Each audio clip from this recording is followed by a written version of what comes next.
Hello again, everybody. Mental Fox here. Welcome back to The Witcher 3 Wild Hunt. We're here in Vizima, and we're here at the invitation of some guy. He's some important dude. It's the Imperial Audience. Geralt had spent years looking for Yennefer, only to have her find him. She had appeared outside the tavern in White Orchard, escorted by Nilfgaardian soldiers. The one-time lovers could not enjoy their reunion, for the sorceress had insisted they make haste. Geralt and Yennefer had then left White Orchard accompanied by the Nilfgaardians, but only the Witcher and the sorceress reached Vizima. Along the way, their column was attacked by a cavalcade of wraiths, the omen of war, the Wild Hunt. Geralt's head was abuzz with questions. What had Yen gotten into? How had the hunt found them? Why was it looking for them? Why had he been summoned to Vizima? He was to get his answers from none other than the Emperor of Nilfgaard himself, Emhyr var Emrys, the white flame dancing on the graves of his foes, the most powerful man in the known world. So this guy, this Emperor, has basically invited Geralt here, but we don't know why.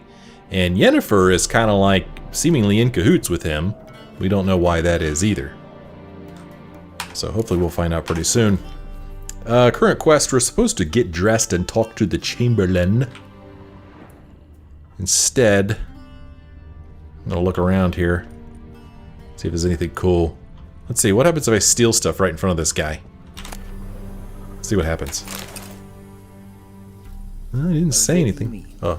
Directly out of Nordling tales. Inconceivable. A Vedi bean? Is he talking about us being a thief? What is he talking about? Let's see.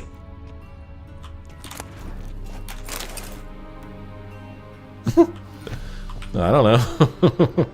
I'm just gonna help myself to this stuff. Mug, really? A mug? Come on. The Wonders of Zerrikania.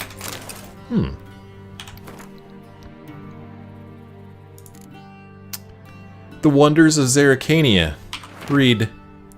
During my many travels, I have seen countless extraordinary places. The primeval wilds of Brokilon, with trees so high their tips disappear in the clouds, dwarven chambers carved into the guts of the Mahaka Mountains, with walls plated in pure gold, the ice palace of Pont Vanis, adorned with stained frost windows. Yet none of these made such an impression on me as did the rightly famed Zerrikania. Yet while I was traversing the fiery mountains, I feared disappointment awaited me on the other side. I had heard many a fantastic tale about Zerrikania, about its trackless sands burnt white by the sun, its golden-scaled dragons weaving their nests amid the dunes, its hunchback horses able to survive weeks without even a swallow of water. Yet none seemed to me at all plausible. I was sure all these sensations were but the figments of some bard's overactive imagination. I know this will be as hard for you to believe, dear reader, as it once was for me, but all of the unbelievable tales are true. Not only that, during my many months of travel I came across wonders far surpassing those any prior travelogues mentioned. I saw temples dedicated to the worship of dragons.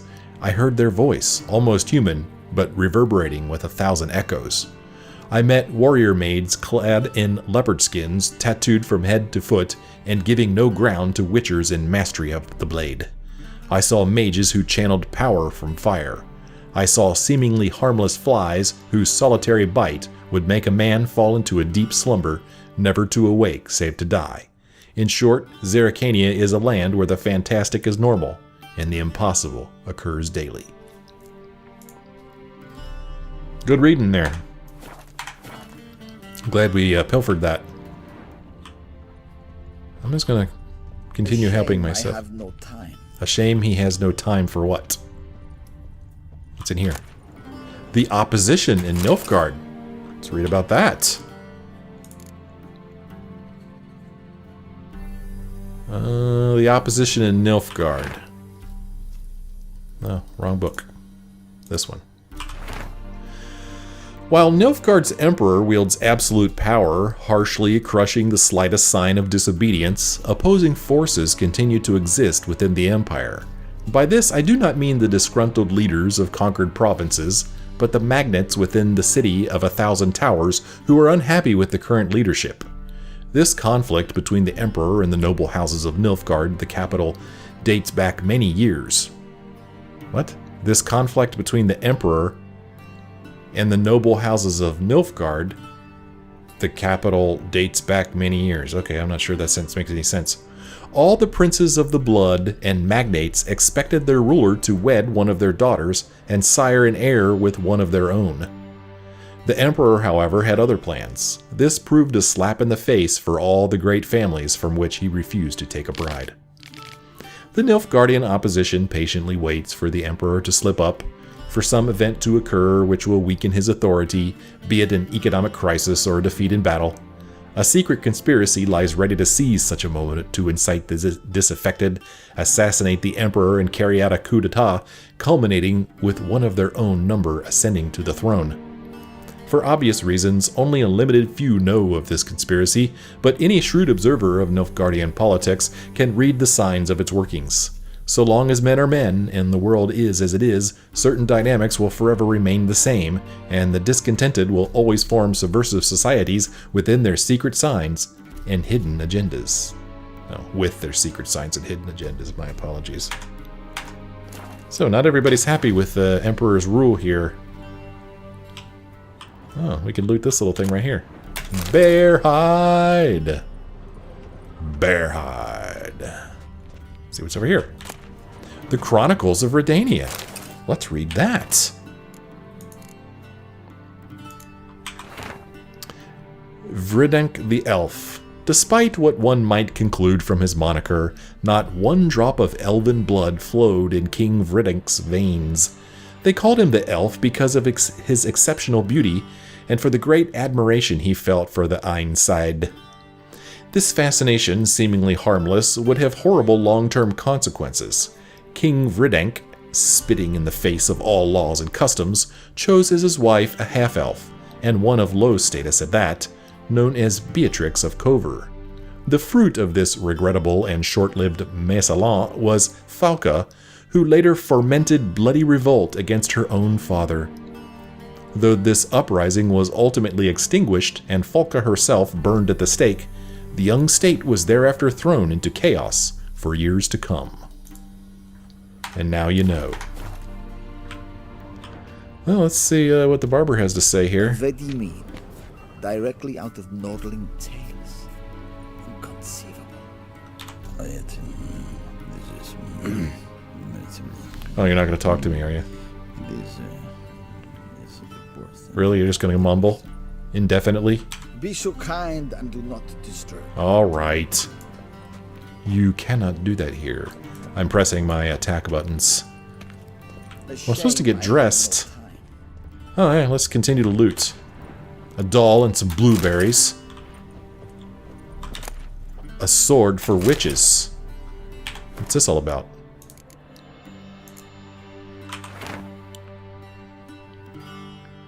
Who were the hunters, you ask? Folk like you and yours, I reply. The decent kind, haters of lies, doers of good. The kind who live according to the gods' laws and nature's laws too. Those disgusted by the machinations of witches, magicers, and non-humans. All that separates us from common folk is that we've the courage to take up arms, to defend our lands from evil, to slice out the gangrene that eats us from within. We haven't a leader, we haven't forts or land. Though God's-fearing Radovid supports us with his gold at times, we've not sworn him, nor any other ruler, any oath. We serve only the eternal fire, and we listen only to our own conscience. Who can join us? Any who is right of soul and sound of body. You can find us in every larger city in the north. We will give you board, lodging, and a weapon. We will explain how to spot the telltale signs of evil, birthmarks in strange and arcane shapes, smooth skin on a matron aged more than 30 springs, and black cats kept in the yard, to name but a few. We will show you how to defend yourself from witchcraft, how to tame and snuff out magic elements with Dimeterium.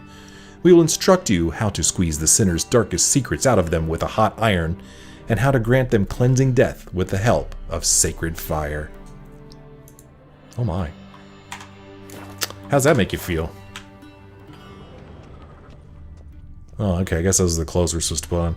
Oh yeah, we're supposed to choose an outfit. Bread and perfume. Okay. Can we leave this room? This door over here looks interactable. Let's see if we can go out. Locked. Key required. What if I kill this guy? Ooh, there's something over here, too. Maybe another book to read, huh? Wouldn't you like that? It's another book to read. Gnomish Prankings. Scrub the greasings from a dog's ear, soak into cotton twine, place in a new lamp of greenish hue, and set said lamp betwixt an eager crowd. Forsooth shall they swear that a dog's head they behold, and this shall be no sorcery, but good betidings. For the Prince of Ellender's nuptials, a paltry gnome armed with a miniature cutlass behid himself in a pie. When guests partook of the princely banquet, anon jumped out the besabered gnome, giving a terrible fright to all at first, then causing much merriment once the jest was figured. A cynocephalus, or a dog-head in our tongue, a beast that in the wastes of Zangbar dwells, has the corpus of a man but the head of a dog. The Prince of Ellender did receive such a specimen from those far-off lands. The cynocephalus lets stream its urine with the tolling of every hour, both day and night, and this is why the Zangbarians engrave its likeness on timepieces and compasses. And now you know. So you don't have to ask me that question in the comments anymore. I just told you about it right there. Well, let's see. Is there really much of a difference? I don't think I want this one. Loot. This one here, I don't really like the collar on this one. It's kind of a little, maybe puffy shirt. Not too crazy about that. This one here, I don't know, man. Got kind of a fancy design on the collars there. Not on the collar, but on the shirt itself, on the vest. And then this one over here, I think I like this one. We're going with this one. Take all. Okay. Alright. Can I take all this shit? Oh, let's see. I think they're all named the same, aren't they? Like, this is Nilfgaardian trousers. And, if I help myself to this, Nilfgaardian trousers. Elegant courtier's doublet. Whereas in my inventory here, elegant, yeah, it's the same. It just looks different. So, I like the way this one looked. So let's put this one on. Put our boots on. And our trousers. There we go. Looking very dapper there. Very, very dapper there, Geralt. Fine choice indeed, good sir. A fine choice indeed. Alright, now we shall talk to the chamberlain. And they say clothes do not make the man. Does the outfit satisfy the gentleman? No, I like it. A studded doublet and a sword on my back, that's what would satisfy me. But tough, when in Nilfgaard. Yes. It's a saying. So what now? Powder my nose? No need. The gentleman's complexion is light enough. The gentleman is to stand before the ruler of the North and South. I must confirm that he knows how to bow. Ouch. Yeah. I'm not some boor. I know how to bow. Please, demonstrate. That, sir, is how you might bow to a whore on a street corner, not to the Emperor of Nilfgaard. Please watch. Alright, everybody pay attention. Leg extended, hand flat, head down, chin to chest. The gentleman will rehearse. Oh my, he told me what to do. Let's see here. No, it's left leg forward, right hand on chest.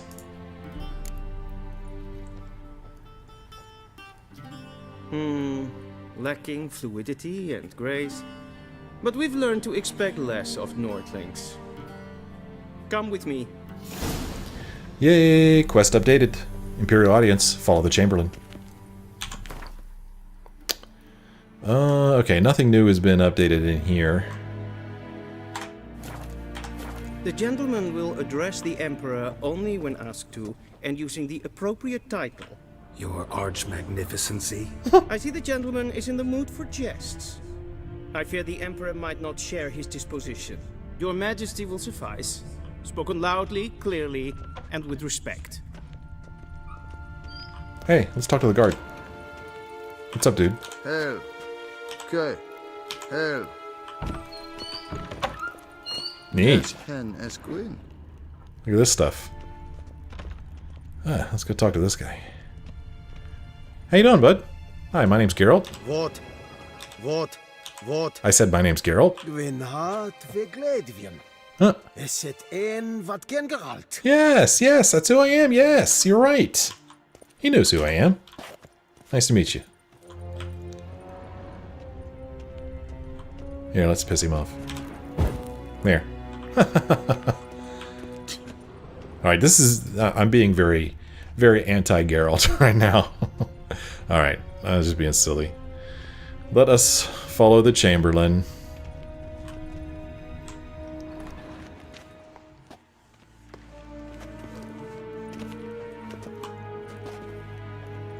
Imgrimi et art ketzer. Duifen aden in karn eb marvoet. Emhyr var emreis. Bow. Oh, fine, I'll bow.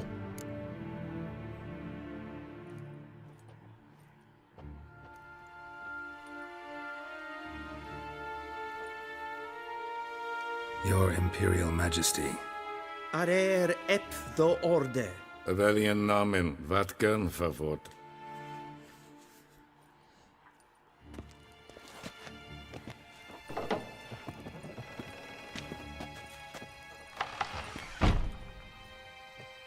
I thought you bowed before no man. Didn't want to disappoint the Chamberlain. We're friends.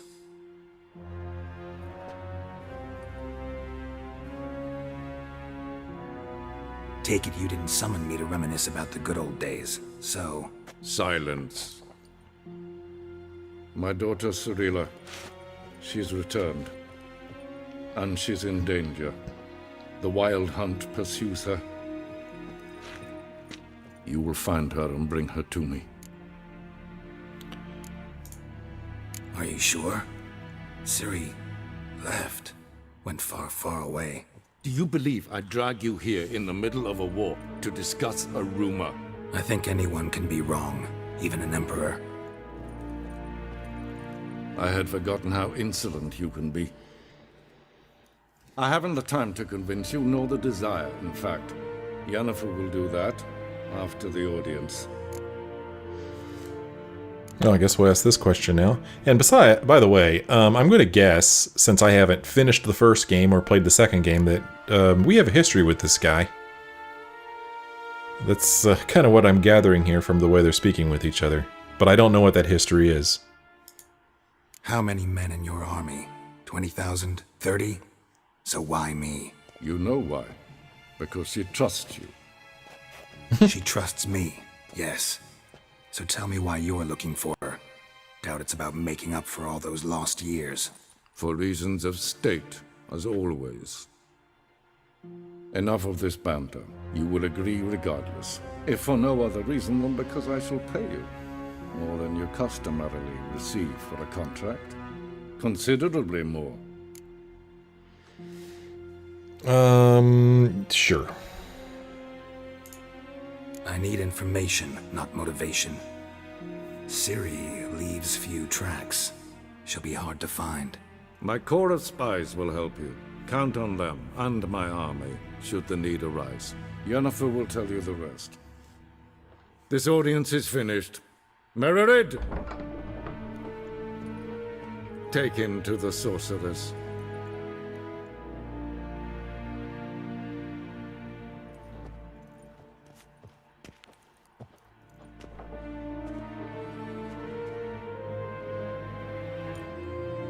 Follow me, if the gentleman pleases. Please keep close. There are many honorable guests in the palace, whom the gentleman Disgusts.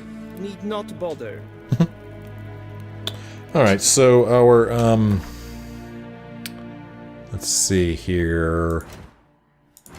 Where is it? So we got a little bit more information about Ciri here. Oh no. Where do I read about? Oh, characters. Here we go. Ciri, now we know she's Cirilla. Cirilla Fiona Ellen Rhiannon. What can I possibly say about her? That we call her Ciri for short, that she was born in 1251, that she has ashen hair and a scar on her cheek? All true, and that's the Cirilla I know best, the one I first laid eyes upon those many years ago, the one who seemed thoroughly, well, not ordinary, but certainly not as extraordinary as she in fact is. For Cirilla is also a highly skilled witcher, heiress to several thrones, the last bearer of the Elder Blood, a powerful source endowed with exceptional magic talent, and the Lady of Time and Space. Cool. Her hair color and date of birth seem rather incidental now, don't they? I could also tell you she is Geralt's adopted daughter. But that would be a gross simplification. Ciri is much more. She is his destiny, his unexpected child, someone bound to the Witcher by fate's most inextricably tangled fetters. Following age-old Witcher tradition, Geralt took Ciri to Kaer Morhen when she came into his care. There, he and Vesemir taught her in the ways of the professional monster slayer. It was then that her magic talents were first revealed, and they discovered she was a source. Ciri's gift proved a curse as well. Because of it, she would one day have to hide from the entire world, even Geralt. Ciri's biography contained one more great secret. Her natural father was none other than the Emperor of Nilfgaard, Emhyr var Emrys. His words confirmed the fears swirling in Geralt's mind. Ciri had returned and was in mortal danger, for the unrelenting wild hunt was on her trail. And then we learned a little bit about the Emhyr here.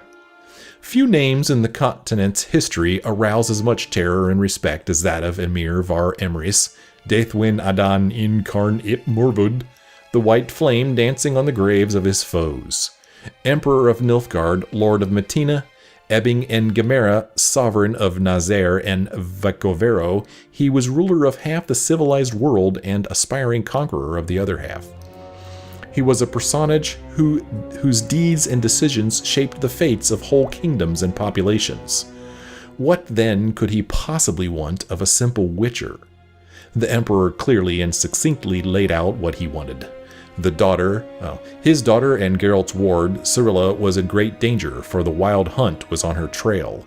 Geralt, a superb tracker linked to Emhyr's daughter by the iron bonds of destiny, stood a better chance of finding her than anyone else in the world. Alright. So we are to follow the chamberlain now. No new updates here. Alright, let's follow this dude. Nes hen es gwyn. Uh-huh.